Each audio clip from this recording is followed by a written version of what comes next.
What happened on Friday night? The administration fired several inspectors general without giving Congress the 30-day legally required notification that they were being fired. I think only 2 were left at DHS and the DOJ. And then yesterday we saw several prosecutors, I believe 12, fired from the Justice Department who worked on the investigations into the president. As you know, they are career prosecutors, therefore they are afforded civil service protections. How is the administration deciding which laws to follow and which ones to ignore? The camera zooms in on Kaitlan Collins, who is sitting across from Karoline Leavitt, her expression serious, ready to dig into the conversation. The studio buzzes with anticipation as both women prepare to discuss the explosive topic that has everyone talking. Kaitlan leans forward slightly, fixing Karoline with a steady gaze. Kaitlan Collins, she begins, her voice calm but firm. You've been very vocal about the media's supposed bias, but are you really suggesting that criticism of political figures, especially from the media, is an attack on democracy? What happened on Friday night? The administration fired several inspectors general without giving Congress the 30-day legally required notification that they were being fired. I think only 2 were left at DHS and the DOJ. And then yesterday we saw several prosecutors, I believe 12, fired from the Justice Department who worked on the investigations into the president. As you know, they are career prosecutors, therefore they are afforded civil service protections. How is the administration deciding which laws to follow and which ones to ignore? So it is the belief of this White House and the White House counsel's office that the president was within his executive authority to do that. He is the executive of the executive branch, and therefore he has the power to fire anyone within the executive branch that he wishes to. There's also a case that went before the Supreme Court in 2020, Scala Law LLC versus the Customs, Bureau Protection. I would advise you to look at that case, and that's the legality that this White House was resting on. So you're confident that if they bring lawsuits against you, the prosecutors were fired, that they will succeed? We will win in court. Karoline, poised and ready for the moment, doesn't hesitate. She leans back confidently in her chair, a smirk playing at the corners of her lips. Absolutely, Karoline fires back, her voice steady but tinged with conviction. The media has an agenda. It's clear they've been relentlessly pushing a narrative that suits their side of the story. They're not reporting the facts. They're manipulating them. It's a blatant attempt to control the narrative and, in turn, divide the country. Kaitlan listens, her expression hardening slightly. She processes the bold statement for a beat before responding, her voice almost icy in its calmness. So, let me get this straight. You're suggesting that the media is entirely biased, and somehow that criticism of certain political figures is, in fact, damaging to democracy itself.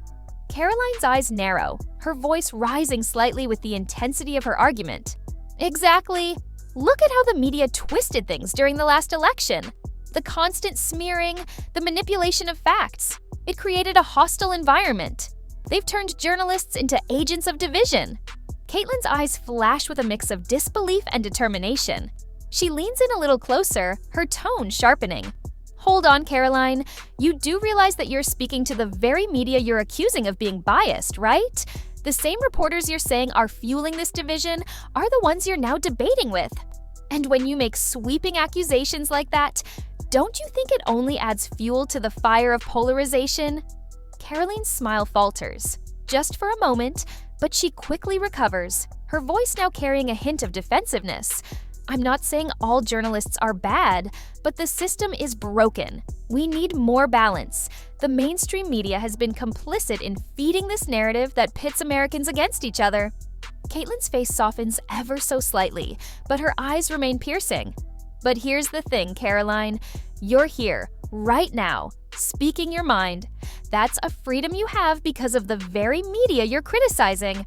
So, when you say the media is the problem, aren't you just adding to the chaos? Don't you think this kind of rhetoric only deepens the divide? The tension in the room is palpable. Karoline shifts in her seat, clearly caught off guard by the force of Kaitlan's words. Her usual confidence is challenged, and she stammers for a moment before attempting to recover.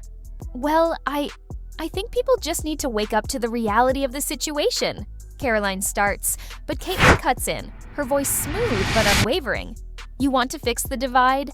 It starts with owning the truth, Karoline. Media can have its faults, But when you label it all as biased and dismiss everything that doesn't fit your narrative, you're not part of the solution. You're just adding to the problem. The silence that follows feels heavy. Kaitlan's gaze never leaves Karoline, who now looks like she's reconsidering her approach. The studio lights flicker slightly as the moment stretches, leaving the audience on edge. Finally, Karoline clears her throat, a flicker of realization crossing her face. "I see your point," she says, but her voice is quieter now, less certain. But at the end of the day, the media needs to be held accountable. Kaitlan nods, her voice firm but calm, as if she's already won this battle. Accountability is necessary, Karoline, but so is responsibility. The media isn't the enemy. It's how we engage with it that counts. The camera zooms out, the discussion hanging in the air, leaving the audience to wonder who truly holds the power to shape the narrative.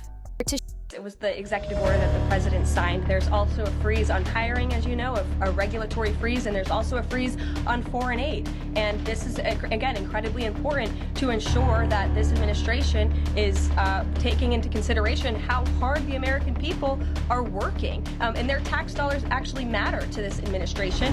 You know, just during this pause, DOGE and OMB have actually found that there was $37 million that was about to go out the door to the World Health Organization, which is an organization, as you all know, that President Trump, with the swipe of his pen in that executive order, is no longer wants the United States to be a part of. So that wouldn't be in line with the president's agenda.